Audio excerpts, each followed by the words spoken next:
Right, you're still watching the SABC's Prime News. We cross now live to one of our earlier stories where the Sudanese capital, where our reporter Njanji Chauke has been following closely proceedings that have been taking place there. Njanji, this very important security conference that's taking place, what are some of the important points that have been put on the table? Yes, Peter, thanks for joining us here in the capital, Khartoum. Today we saw some major commitments being made by the Sudanese President Omar al-Bashir in terms of the situation or the crisis in South Sudan. The president was officially opening the Intelligence and Security Services Conference, and then he made a commitment there that his country will do everything in its power or everything possible to ensure that there is lasting peace and stability in their neighboring country. You'll recall that in the past few months we've seen that area of South Sudan being under the spotlight again in terms of insecurity.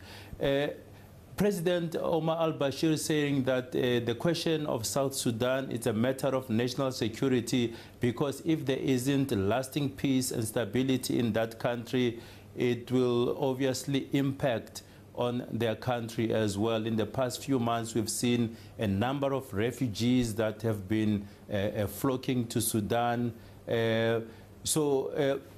Also the officials that have descended here, as you know, that they are coming here to discuss questions of security as well as the issue of terrorism, human trafficking, and other forms of organized crimes. So what we are seeing here is African leaders really taking matters into their own hands in terms of tackling issues such as terrorism.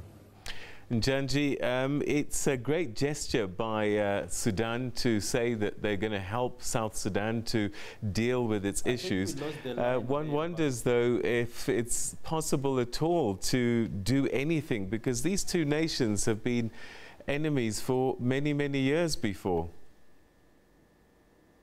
Of the U.S. intelligence services, the CIA, who are also attending the conference here in Sudan. Yesterday, we had the former president of Nigeria, Olusegun Obasanjo, calling on African leaders to do everything in their power to ensure that there is stability across the continent in order for African countries to realize their full potential. It's now back to you in studio. And Njanji Chauke, thank you very much indeed. He's in Khartoum in Sudan, where they're discussing regional security and intelligence, and concerns being raised, of course, with the situation in South Sudan, and Omar al-Bashir saying that he's going to do everything that he can to assist the South Sudanese, saying that instability in his southern counterpart means that there's instability in the region as a whole. And again, questions will be raised. Well, there must be a warming of relations between the two countries, and what assistance will he be able to forward South Sudan so that some of these long-running issues now that have been destabling that newest state in the world for some time.